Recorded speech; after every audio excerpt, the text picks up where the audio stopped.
We are checking in with our second theater of the day. Today we are joined by Jeff Pichter and Cameron Garrity of the New Phoenix Theater on the Park, and also a little friend that I just was introduced today, Bernie, who was messing up my name just a minute ago. I'm so sorry. I didn't mean to. I'm terribly embarrassed. Now, the puppet may be a little deceptive because we are talking about All Quiet on the Western Front. Is it local adaptation? Jeff, why don't you tell me a little bit about what the story covers? So this is an adaptation of the novel. So it's a brand new. Bob Waterhouse wrote the adaptation. He's done several adaptations before. He's the artistic director at New Phoenix. And so he's taking this directly from Remarque's novel. So there's a lot of text in the script from the book. A lot of names and things have been changed to make it a cohesive piece of theater, but in terms of a faithful adaptation, this is about as good as you can get. Now, Cameron, for people that haven't read the book but probably know the name All Quiet on the Western Front, what does the storyline cover? Sure. Well, the storyline covers the story of Jeff's character, actually, Paul, and their second company of militiamen who are trying to survive both physically and mentally during World War I. So what is it like working on a play where the history is crucial and getting the history is equally as crucial? It's extremely exciting. The director and writer, Bob, actually traveled to Europe for a lot of his research.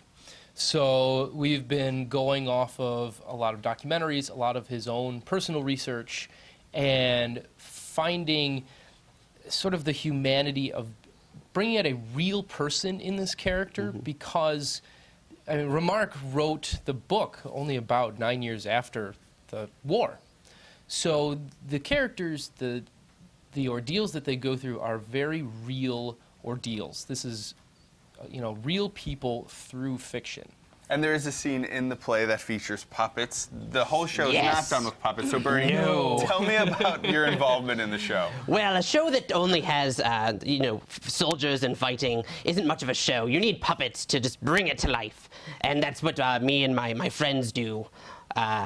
Michelle Costa built me and my other friends. There's a goose and a rat and another person who looks like me.